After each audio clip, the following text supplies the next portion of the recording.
Hi, welcome to Punk Guitar Lessons. Today we're going to be going over the Spaceblender by Soundtoys, which is free until May 22nd, so hopefully you're watching this before then. When I was reading about the Spaceblender, I noticed that Soundtoys had linked two separate articles from ReverbMachine.com, two really good essays about Brian Eno and how he made discrete music and then ambient one music for airports. Really good articles, and really helped me to understand why they made the Spaceblender. So when Brian Eno made discrete music, he used tape loops, one left, one right, and they had different lengths. They were asynchronous. So as they looped, they lined up in different places the whole time. So when he did ambient one, music for airports, he just expanded on that idea and had like 20 tape loops. One with like one note, one with one voice, and same thing, asynchronously loop them so that they just kind of sync up in random places. And then manipulating that with reverb and delay. He would use two tape machines, and depending on how far they were, they just acted like a big delay, and on top of an actual like Echoplex I think he was using. So when Soundtoys was making the Spaceblender, they're going after that kind of, those tones. So that being said, I feel like there's two ways to use Spaceblender, and we'll get into that more later. But let's start with just the basic controls. All right, so to start, we're just gonna be using a basic drum beat. It's also just a really good reverb, basic reverb, in addition to doing crazy stuff. So what you see here is the time window. When you play a signal through it, it's going to show up as pink. So this is the time window. That's our drum loop in pink going through it. So time is going to change the size of that window. And you can see when the window's really short, the beat's just like flying through it. And when it's longer, you can even, I think it goes up to like a minute, so you can see it crawl. See? Color, the cool thing about the color knob, the tone knob, is that it's progressive. So to the right, it's going to get brighter over time. To the left, it's going to get darker over time.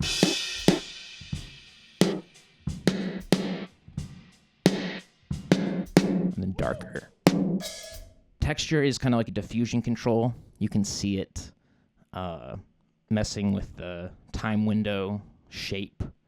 There's more like taps at a lower, less of a smeared sound, and then it gets more smeary and reverby as you increase the texture. Modulation is a LFO mod, and it's pretty crazy. Up, it can really mess your stuff up, or, it's strong effect. So it's good to have it low to start and then kind of experiment. Mix, obvious, and since we're using it on a send, we want that up all the way. Freeze is really cool, and I think this is kind of inspired by Primal Tap, which is based on an actual hardware unit. And that's going to loop whatever the time is set to. So here you can see it manipulating. See there, we grabbed like the whoosh.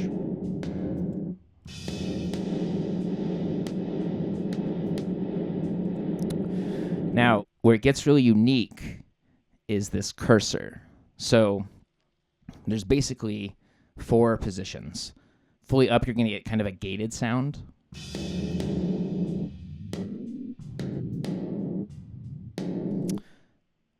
No matter where it is. Now, as we go down, the further down, the more it shapes. So strongest effect, less effect. Now, on the left, it's a decay. You can see the shape, normal. Now, if you move it to the middle, you're going to get more of a swell, obviously.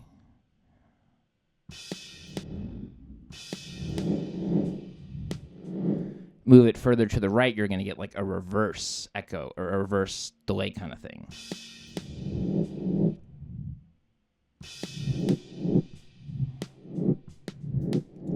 So those are the basics on how to use it. Now, like I said, this was inspired by Brian Eno tape loops. So there's 2 ways to use it. There's using it in conjunction with like asynchronous Brian Eno style loops, which I'll show you in a second.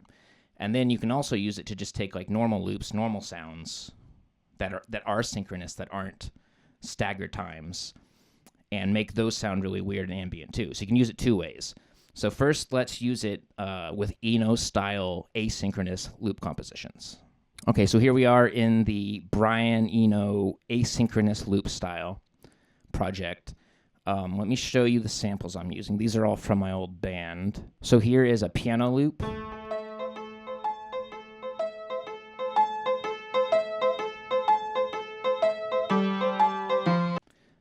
Some bad singing in mono with a cell phone ringing in the background, if you can hear that. And then a stereo vocal. They're not even stereo mics. We just use like two of the same mic, which technically works, but check it out. When Brian Eno worked, he slowed down a lot of the loops. So that's what I did. These loops have been slowed down to varying degrees. Warping is off, so it's not doing like the stuttery Ableton warping that you're used to. Because I didn't want that. I wanted as if I was just slowing down tape. So you can see the warping is off on all these, so that we don't have any of that unnaturalness. Okay, now let's give a listen to the composition. This is just those three samples, slowed down and pitched and looped all weird and stuff, going through the Spaceblender.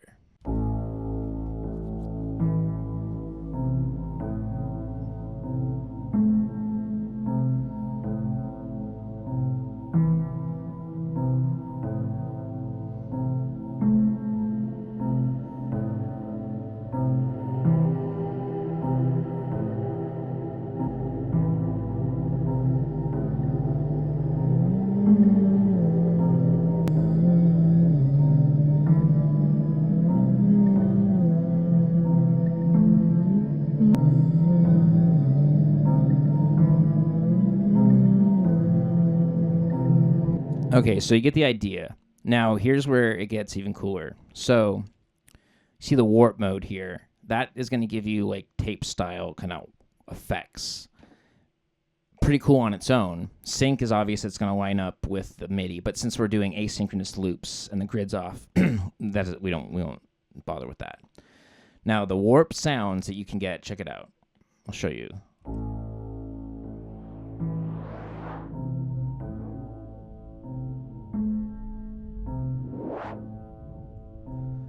Pretty cool, right? Now you can use those in conjunction with the freeze, and then the freeze can kind of grab some of that like jerky sound. Like, let me try it. See, there we go. We really grabbed a good one. Like I said, that's inspired by the Primal Tap hold feature, or freeze. It's called freeze 2. So that's a really cool way to manipulate it.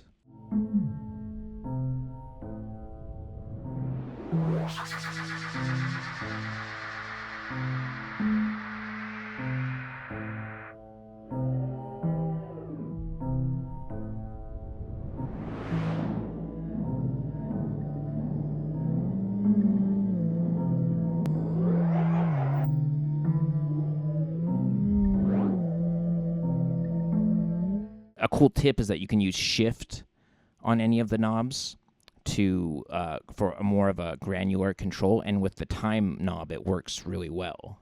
Here, check it out. It gives you more. It's fun to go crazy with it, but it gives you a little more control over how wild the ramp up is.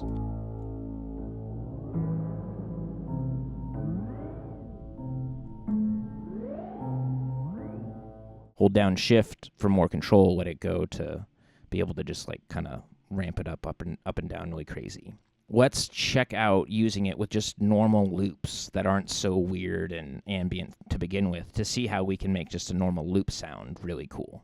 So here, let's give a listen with just dry. These are from Yurt Rock.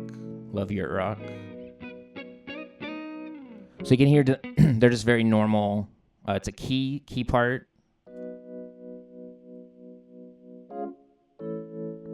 And then a guitar part.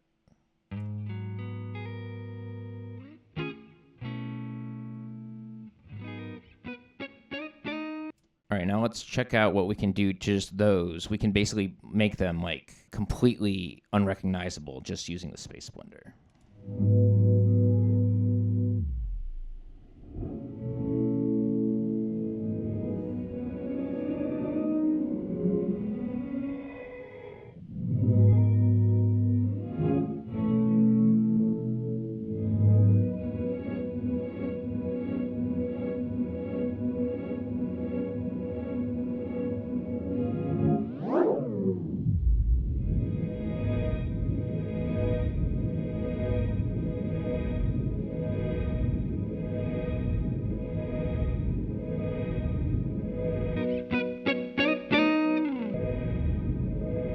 So pretty cool. Now, another really cool feature is that this cursor can be automated. So remember, here we get a gated sound, here we get a decay, here we get like a swell, and here we get a reverse. So this can be automated. So it's going to be X and Y. So if you just do whatever. All right, now let's give it a listen and watch how it kind of moves around.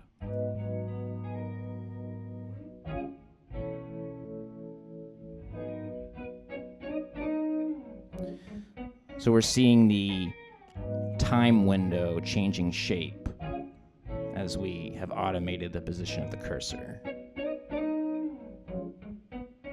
And you can obviously be way more intentional with it. We just kind of did random movement to get it pushed around, but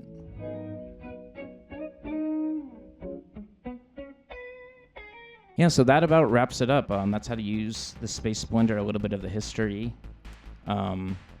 When it came out, I was like, what the heck is this thing? And now I feel like it's really, really cool. It took a little bit of concentration to really conceptualize what it was doing and how, but now that I've got it in my brain, it's one of my new favorite plugins, hands down. So like I said, it's free before May 22nd, so make sure you grab it before then. Hopefully you're seeing this before then. Save yourselves literally $100. Crazy.